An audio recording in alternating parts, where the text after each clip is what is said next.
Apocalipse, capítulo 10.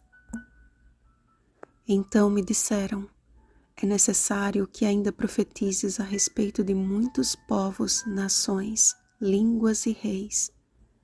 Versículo 11. Após a sexta trombeta, encontramos profecias que antecedem o toque da sétima e última trombeta.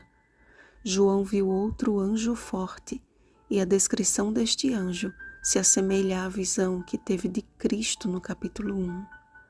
O arco-íris é um símbolo da aliança de misericórdia e justiça de Deus para com a humanidade, quando prometeu nunca mais destruir o mundo através de um dilúvio. Gênesis capítulo 9, versículos 12 ao 15.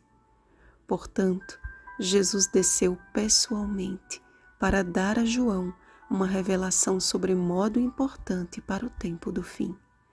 Seus pés entre o mar e a terra simbolizam uma mensagem universal.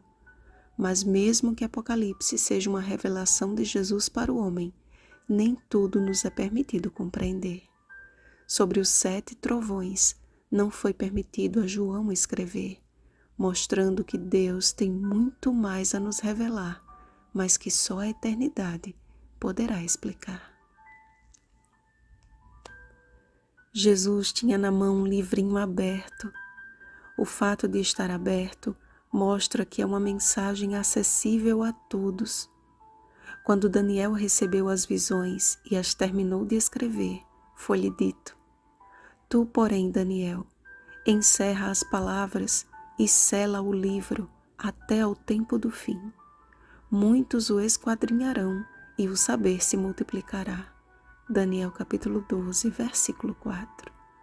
Ou seja, a mensagem do livro de Daniel só seria estudada e plenamente compreendida no tempo do fim. Portanto, nos dias da voz do 7º anjo, quando ele estiver para tocar a 7ª trombeta, no tempo que antecede o retorno de Cristo à terra, o livro de Daniel deixaria de ser um livro selado e passaria a ser um livro estudado e compreendido. Porém, quando João pediu que o anjo lhe desse o livrinho, foi-lhe dada uma ordem inusitada: toma-o e devora-o. No que ele tomou o livrinho e o comeu, em sua boca o sabor era doce como mel, mas ao chegar ao estômago ficou amargo. Era uma mensagem sobremodo doce, agradável, mas o resultado causaria amargor, decepção. Esta profecia se cumpriu com precisão após a profecia dada a Daniel de um tempo, 2 tempos e metade de um tempo. 1260 anos, como vimos no estudo de Daniel, capítulo 12.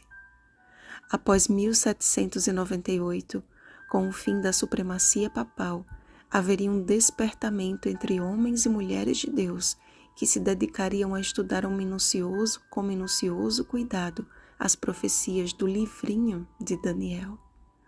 Os acontecimentos do aprisionamento do Papa Pio VI, do grande terremoto de Lisboa, do dia escuro, no dia 19 de maio de 1780, e da queda de estrelas em 13 de novembro de 1833, despertaram a muitos a estudar a Bíblia, especialmente as profecias de Daniel.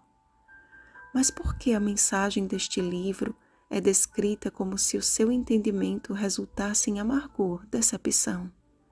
Porque seria exatamente isto que aconteceria.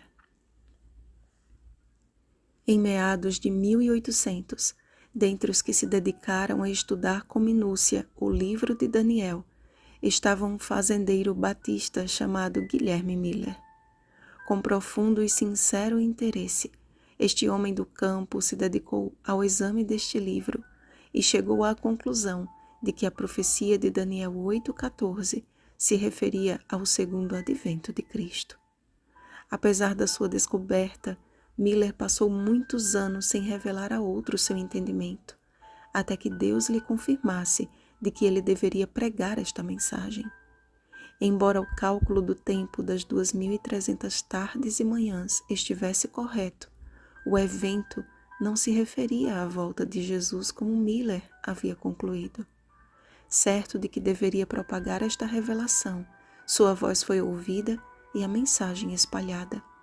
Foi quando Samuel Snow, estudando a purificação do santuário à luz do estudo sobre o santuário terrestre, concluiu que Jesus voltaria à Terra em 22 de outubro de 1844, conforme o calendário judaico apontava este dia como o dia da expiação.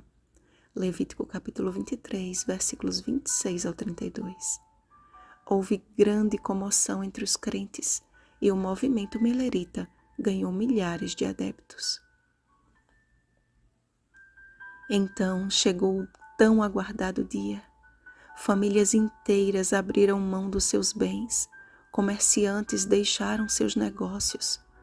Todos olhavam para o céu na expectativa de logo avistar o seu Senhor e Salvador nas nuvens do céu. Mas quão grande foi a decepção ao perceberem que Jesus não voltaria. Choro, angústia e profunda amargura marcaram aquele fatídico dia. Muitos abandonaram a fé tão rápido quanto a aceitaram. Outros, porém, convictos de que Deus não os deixaria na escuridão, dedicaram-se à oração a fim de entender o que havia acontecido. A partir deste incidente, Deus levantaria um povo para proclamar ao mundo o seu último chamado. Foi assim que Hiram Edson recebeu de Deus a compreensão de que a purificação do santuário não se referia à terra, mas ao santuário celeste. Jesus havia passado do lugar santo para o lugar santíssimo do santuário do céu, dando início ao tempo do grande dia da expiação profético. Os registros de cada ser humano desde então seriam analisados e julgados, e apagados com o sangue do Cordeiro os pecados daqueles que se arrependeram, creram no Filho de Deus e buscaram viver conforme está escrito em sua palavra. O último versículo explica por que haveria decepção, porque Jesus não voltou naquele tempo. É necessário que ainda profetizes a respeito de muitos povos, nações, línguas e reis. Versículo 11. Isto é, ali não era o fim, mas o início do tempo do fim. Hoje nós alcançamos este tempo de misericórdia antes que seja tocada a última trombeta. E estamos de fato vivendo no fim do tempo do fim. Jesus finalmente está às portas e já não haverá demora. Qual tem sido a nossa atitude frente de estarmos às vésperas de contemplar o Rei da Glória? Miller não foi enganado por uma mensagem falsa, mas foi instrumento de Deus para o cumprimento de uma profecia que culminaria no surgimento de uma igreja que, como fez João Batista na primeira vinda de Jesus, despertaria o mundo para a sua segunda vinda. Alcemos a voz e proclamemos em toda a terra o derradeiro chamado, o último clamor de um Deus que nos diz: eis que venho sem demora. Apocalipse capítulo 22, versículo 7. Vigiemos e oremos. Um feliz sábado, Igreja do Deus Vivo. Rosana Garcia Barros.